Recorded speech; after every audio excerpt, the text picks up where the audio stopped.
Okay, I'm gonna trade places right now, which honestly, I don't have to do that right now, but that's okay. Which, yeah, and also, which speaking of which, I'm gonna be reviewing today actually. So yeah, and also, yeah, I have two more Halloween month reviews to go with of this year of 2024 with my re-review on the Adams Family 1991, and also my second re-review on Young Frankenstein, which I'm going to be reviewing on um on October 29th of this year of 2024 to celebrate its 50th anniversary this year. So yeah, and also, yeah, which I know my Halloween month reviews are almost coming to an end, which I did review 4 so far actually. So yeah.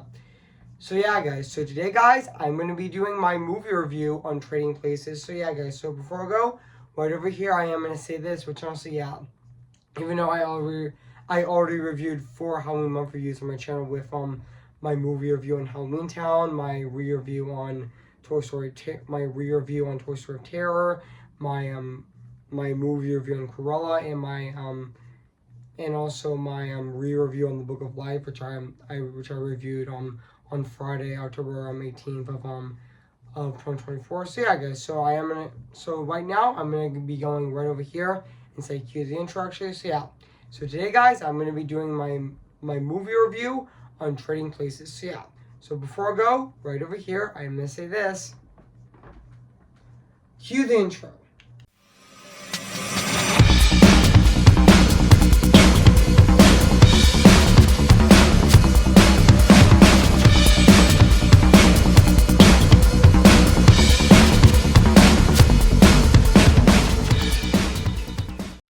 Okay, guys, this is it. And today, I'm going to be doing my movie review on this movie right now today, actually. So, yeah. So, without further ado, I am going to be doing my movie review on this movie right now, actually. So, yeah. Which, I am actually, this is actually the third, Eddie Murphy movie that I'm reviewing this year, with the second being my re-review on, on Beverly Hills Cop, which I reviewed back in my re-review on Beverly Hills Cop, which I re-reviewed back in May of 2024, and my second re-review on Shrek 2, which I reviewed in early re-reviewed the second time on in early July of 2024, and now I'm reviewing this movie right now. So yeah. So without further ado, I'm gonna be reviewing this movie right now actually. So yeah. Hey guys, this is Elvin's Disney's Animation Film Fanatic 2024 here, and today, guess what guys? And today I'm going to be doing my movie review on Trading Places, came in the year of 1983, so yeah guys, so I am going to read this plot on the internet right now, so yeah guys, so basically what the plot's about, a, an upper custom executive, Louis Winthorpe III, and the down, and the and the downright and the down and out hustler Billy Ray Valentine are subjects of a bet by successful bonkers it's moral I mean mortar and Rudolph Duke, an employee of the Dukes of Winford is framed of by the brothers for a crime that he didn't commit, and also with siblings then insisting that the street smart Valentine is is his um is his possession I meant to say Super Valentine is in his position, and also Winford and Valentine uncover the the the sh- the the assembly and the assembly, and also which I think I pronounced that right, but yeah, and also they set out to turn the tables on the Duke. So yeah. So that's basically what the plot's about this movie. So yeah. So I do remember that this movie actually did came out on June 8th of 1983, and yeah, I know this movie is also, which I'm gonna look up right now. I know this movie is also um an hour and 58 minutes, and yeah, and also this movie has a very talented cast like Dan Aykroyd and also Eddie Murphy, but yeah, and also and also and even and they even have Jimmy Lee Curtis in this movie, which I kind of forgot her name actually in this movie, which yeah, and also and even yeah, Jimmy Lee Curtis is actually in this movie, who who plays Opala, which I think that's her name. From if I'm wrong, I actually pronounced her name correctly, but yeah, but yeah, and also yeah, Jimmy Lee Curtis was it. I know that Jimmy Lee Curtis. A lot of people say that she is the scream queen actually, and also but she's not just in horror movies, but she's also in other films as well, like especially comedy movies as well. Oh, like she was also in Everything Everyone All at Once, which came out 2 years ago, and also she was also in other films as well, and also she was in the 2003 Freaky Friday movie, which is definitely my favorite Freaky Friday movie, and she's also going to be in the sequel, all coming out next year with Freakier Fridays, which yeah, and also she was also in Knives Out as well, and also yeah, which I'm gonna be also reading this reading the writing and development. I'm gonna read the production on Wikipedia right now. So yeah, which I'm gonna be reading this right now. So yeah, which speaking of which, I'm gonna be doing right now. So yeah, so in the early 1980s, writer Tommy Harris often played tennis against wealthy against two wealthy but Fitzgerald brothers who regularly he in, engaged the competition rally a conference in rally, and also and betting following the session Harris returned home expressed with the Pearls conflict and concluded where they were awful people. The situation the brothers gave the idea to two brothers betting over nature versus nature in terms of human ability, and also Harris shared the idea with his writer partner Hustler or Hustle Begon, which sorry, which I'm correct me if I'm wrong. I try to pronounce his name correctly, but yeah, who liked the concept and also drew inspiration from his own living situation. Also he lived in a rundown area near Fairfax Avenue in Los Angeles, and also he described the area as a grim as in a grim in grim in terms of as a crime ridden, and also everyone has either a gun and pointed at them, and also or have been and which I'm not gonna say. So yeah, and also Harris and Red Gordon researched the opportunities to market the script, and also the finalized instance and some include Russian attempts to corner the weed to market the hemp brothers, and also encountered the silver market on the silver market on what would become as Silver Tuesday, and also they also they thought training the orange juice and pork bellies would be funnier because the public would be unaware of its mundane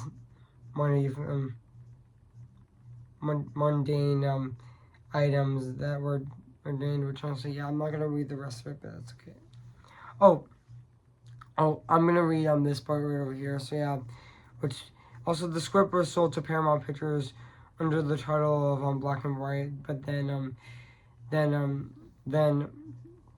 Paramount executive Jeffrey Katzenberg offered the project to John Lolandes, but John Lolandes disliked the title, so he compared the script to older screwball comedies in the 1930s, like Frank Prepper, Leo McCurry, and also Professor Shreddles, which correct me if I'm wrong, I pronounced the name correctly, but yeah, but which was often satirized a social cults and social classes reflecting the critical issues at the time. Lolandes wanted the film to reflect these concepts in the 1980s, and also in his updated he said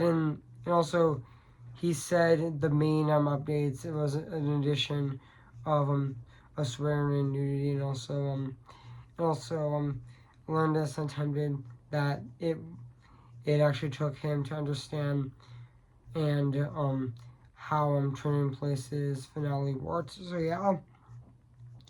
Also, yeah, I didn't know that fun fact, guys, I didn't know that originally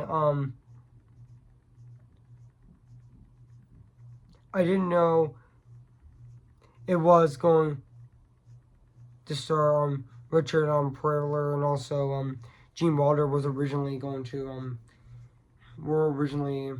be the main protagonists in Trading Places, but they were unavailable to participate, so they decided to cast Dan Aykroyd and Eddie Murphy, who would also later be in Beverly Hills Cop, and also he would be in Coming to America, and also he would be in, but also Eddie Murphy would also be in Eddie Murphy would also be in Eddie Murphy would also be in Mulan, which he played Mushu, and he also played Donkey in the Shrek franchise as well. And he was also going to be playing Donkey in Shrek 5 as well. So yeah. And also this is actually one of Eddie Murphy. I think this is actually one of Eddie Murphy's first movies, actually. So yeah.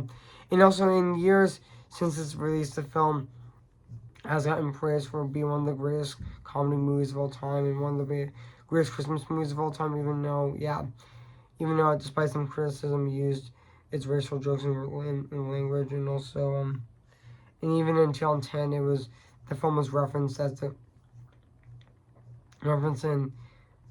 the Congregal Testament, considering the form of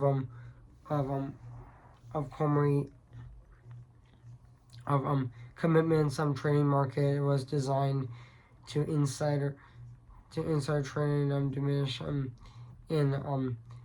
Trading Places in 1988. Billy Herring reprised their roles reprised their characters in the comedy for the Murphy comedy Coming to America, which they did actually. So yeah. And also this movie was a success, actually, which even though this movie was was actually praised for its the central cast in the film's revival of the schoolball comedy genre, and even in the 1930s and 1940s, but also criticized its dimension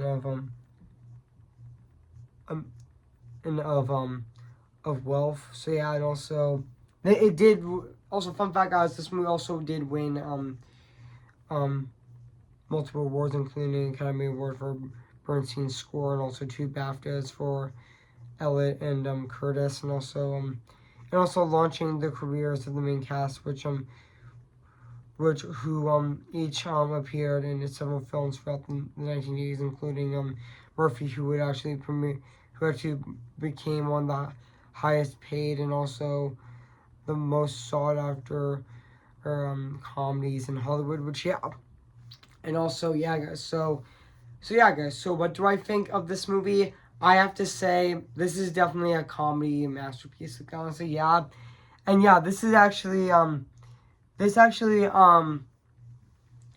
movie actually did start, I think, Eddie Murphy's career, which also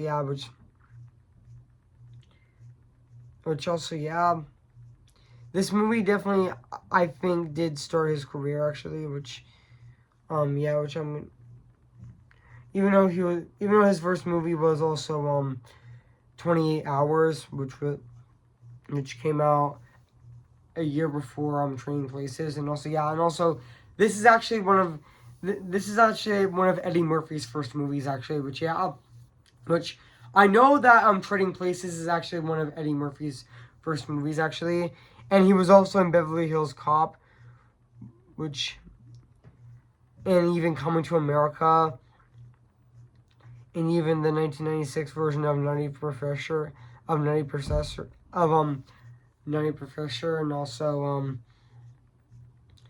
also yeah, and also oh yeah, which I do think Eddie Murphy's very funny actually, and yeah, and also yeah, this movie is also directed by John Landis, which he also did direct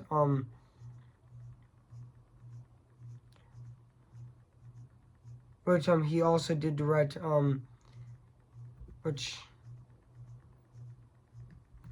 give me a sec guys, which he would also direct he also directed the Kentucky Fried Movie, and also National Lampoon's Animal House, and even the Blues Boys, and even the Three Amigos, and he also directed Coming to America, which I'm planning on reviewing that movie probably in 2025, which I'm planning on doing that. But yeah, even he also directed the Michael Jackson. He also did direct music videos like Michael Jackson's Thriller and Black and White, which yeah, and also Black or White as well, and even An American Werewolf in London, and even Innocent Blood, which yeah. And I thought he directed this movie very well actually, and really great actually. So yeah, and also yeah, this movie also has a very talented cast like Dan Aykroyd as Louis Winforth III, which he's also really great in the movie as well. And even Eddie Murphy as Billy Ray Valentine was also really great in the movie as well. Even Ralph Ralph Bailey as Rudolph Duke was also really good in the movie as well. And even Jimmy Lee Curtis in this movie was also fantastic in this movie as well. And I know that she's always the same actress who was in the Halloween. She's always the same actress who was in the Halloween franchise as well. Which I know that Jimmy Lee Curtis did play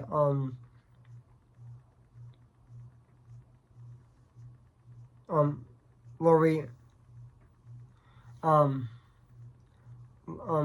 Laurie Laurie in Halloween, which I think that's her name actually, but yeah. Who played Laurie in in the Halloween franchise, and also even though she did win an Oscar for her performance in Everything Everyone All at Once, but and also but and she was also in horror films like The Fog, Prom Night, and even Terror Train as well, and even Road Games as well, but and also she was in the James Cameron movie True Lies, and which I thought her performance in this movie was really great as well, so and also even the rest of the cast of this movie is really great actually, and really phenomenal at the exact same timing, and also also this movie definitely did revive the screwball comedy genre, which this movie Trading Places did revive the screwball comedy genre, which it definitely did actually. So and also even the I forgot to mention that the physical photography of the movie took place between from December 1982 to March of 1983, entirely on the location of Peninsula, and also New York, and even and so and and also guys, I mean, I have nothing else to say. So now let's talk about the music and the score of this movie, which it's actually composed by Hummer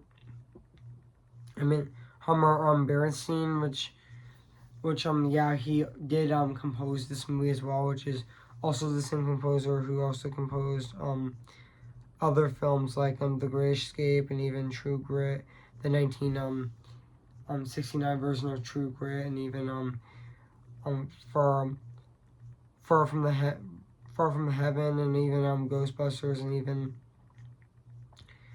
the Blues Brothers, and even National Lampoon's Animal House, and even Meatballs, and even Airplane, and even Spies Like Us, and even The Three Amigos, which honestly but to be honest, I thought his score of this movie is definitely very fantastic and really phenomenal at the exact same time. And even though he did die in on August 18th of 2004, so rest in peace, that composer. Which I mean, he composed a lot of memorable scores actually. So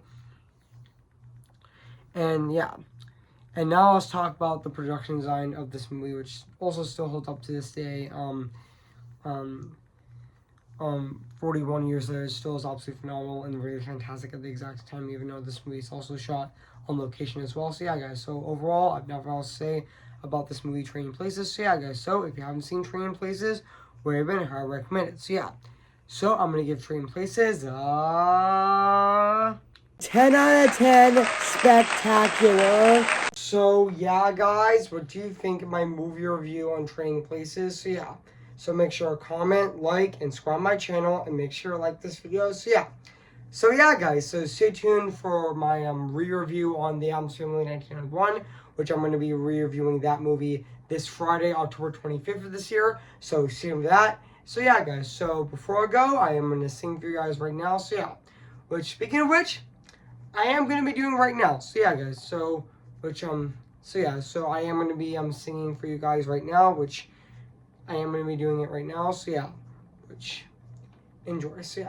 Who's your favorite fearless hero? Who's your favorite fearless hero? Sailing the horizon, can't wait to reach my island. In the life I'm meant to be. Oh, and hunting to me. In the future of Montanui, connected with a legacy. And finally, we're back to who we're meant to be. Tell them how I defy gravity. I think I'll try defying gravity, and you can't pull me down. Remember me, Though I have to say goodbye, remember me. I am ready, come on, I'm ready. I'm impatient in setbacks and steady. Bless me now as you blessed us all those years ago when you gave us a miracle. Am I too late for a miracle? I'm just Ken, anywhere else I be attend. Is it my destiny to live in power and life, a proper charity? I'm just Ken, anywhere else I see's a friend. When it take for her to see the man be highlighted and fight for me, to the line with the sky meet the sea, it calls me and no one knows before it goes. If the wind in my sail and the sea stays behind me, one day I'll know how far I'll go. Oh. Okay, guys, I'll see you guys in my next review. So see you guys later, and bye.